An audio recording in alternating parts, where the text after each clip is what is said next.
Welcome to Out of the Rough. I'm Fred Arnold. In this show, we're going to highlight opportunities and solutions to help get you out of the rough and into success, both personally and professionally. In these tough economic times, I want to bring to you practical solutions to many of today's challenges. And today, I'm very happy to have Chris Schauble. Chris Schauble is the KTLA Morning News anchor. He's also a resident of the Santa Clarita Valley. Proud resident. And a triathlete. And we're going to talk about that in the next segment. But I want to talk about your profession, because you have a lot of fun in the mornings, every morning, but it took some time to get there. Sure. Tell us that journey. How did that journey look? For me, it was a love that I had before I even realized it would be a career. Growing up, my father, family dinner, and then we'd all sit down to watch the news. That's the way our house was run when I was growing up. So I had a natural affinity to TV news. And that turned into a career later in life. When in college, one of my professors pulled me aside and said, you know what, you need to look at this career. It could be very good for you. And sure enough, it was something I already liked. And I just, it was like peas in a pod. It worked out great. And so it's been 22 years in the business, Fred. And for me, it started off by going to a small liberal arts school in the mountains of Colorado, which is where I'm from. Durango is where that, Fort Lewis College in Durango, Colorado. And from there, it was a series of ladder jumps, going up the career ladder. I went to Traverse City, Michigan, small town. Little town where everybody knows your name. Oh, believe it. And then it was Mobile, Alabama, where I met and married my wife. Then it was Greenville, South Carolina. Then back to Alabama, but this time the big city of Birmingham, Alabama. Ooh, I had really done where something they had there. a lot of taxi cabs and more than 2 stations. Barely. And then it was on to my home area of Denver, Colorado. Had a great 3 years there, and then it's been 12 years here in Los Angeles area. Now, so you had to have buy-in by your bride. Absolutely. And so you met her early on, and she realized this is the road you're going. She's an educator.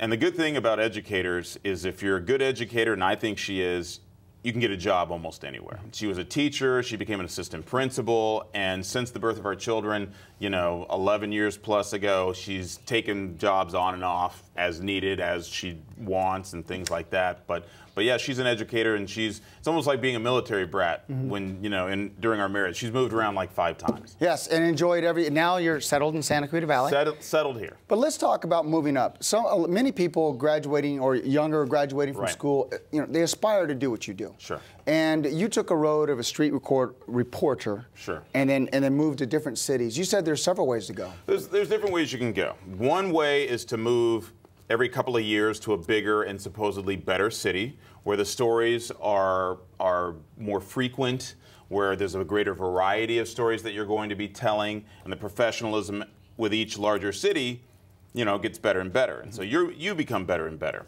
Another way to do it is to stay longer in certain cities and not move around as much, but gain a greater body of knowledge and experience in those cities, and then make bigger jumps. If the news business is a pyramid, network news and cities like New York and Los Angeles are at the top. And then you have a lot of cities down here in the middle and the bottom being where I started, for example, in Traverse City, Michigan. And then you work your way up to the top of the pyramid. And if I'm not at the point of that pyramid, I'm near it. And that's, I think, the most anyone who gets into this business could ask for. And you said it was a pyramid. You've got to walk a lot of steps. Yeah, you do. And it's not about the money at first. No, not at all. You're not going to make any money. I mean, literally, you could walk out of a college degree, perhaps you have student loans or not. You're definitely going to have a gas bill and insurance for your car and stuff, rent, all that kind of stuff. There's plenty of jobs that pay more than TV news. What you have to have is vision, dedication, and passion for the career, because that's what it's going to take to get you 10 years into the business, most likely, before you start making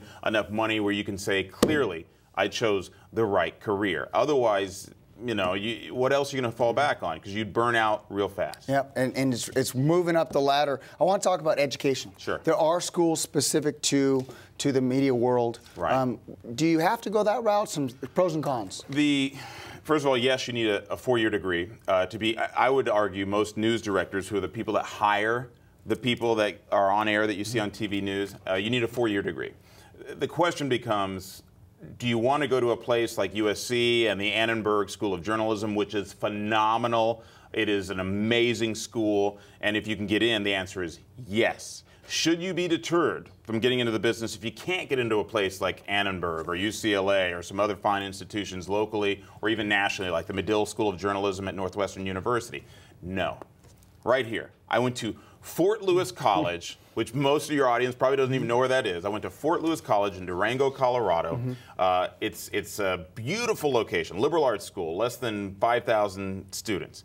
But I had big dreams, and that small school helped facilitate my big dreams. And that's what I would tell anybody. It's about the journey. Two things I would tell them.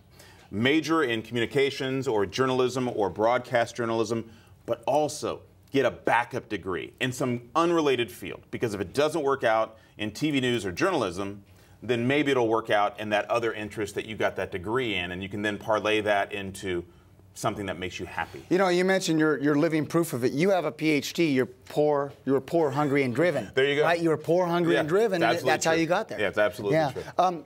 Education was critical. Let's talk about your biggest joy of the job and the journey you've had coming here to Los Angeles, and the biggest joy that you have now. I think the biggest joy that I have now, most people, my job requires me to get up at 1:45 a.m. Monday through Friday to be on the air on the KTLA Morning News at 4 a.m. 4 a.m. So you have to get up at 2 o'clock? Yeah, 1:45 a.m. That would not happen if I didn't have a love for what I do. And the love comes from the fact that I'm doing something that makes me smile. It gives me joy in my heart every day. And then on top of that, I get to be there for my family after I get off. I'm off work by 10:30 a.m. most days unless there's a specific reason why I would not be. So I'm off air, or not off air, but done with work at 10:30 in the morning. Most people are just getting into their day at that point. They're just getting into rhythm by then. Done. You're done. I go home, I either work out or I take a nap, and then I'm there to pick up my daughters from school. I'm in that pickup line. You know, I get there at 2:30, so I'm right there near the front so that they can see where the car is and come right to me when they get out at 3:05. And give you a big hug. Yeah, exactly. And so that's a joy that most working professionals just don't get to experience, that I take great pride in. And so it's, you know, that's the biggest joy of my career. I've received a couple of Emmys here in the Los Angeles area. I've received golden microphones from the Radio and TV News Directors Association, and those are very rewarding. It's not why you do it, but it's nice to get recognized when you do some nice work and stuff like that. But the biggest joy comes from the lifestyle that my shift allows me to have. Yeah, and you talk a lot about a lot of core values there, one of them being family, and we're going to jump to a quick break, but when we get back, I want to talk about your pursuit of excellence with your athletic world, doing triathlons and coaching your daughters in track. So we're going to jump to a quick break, and we'll be right back.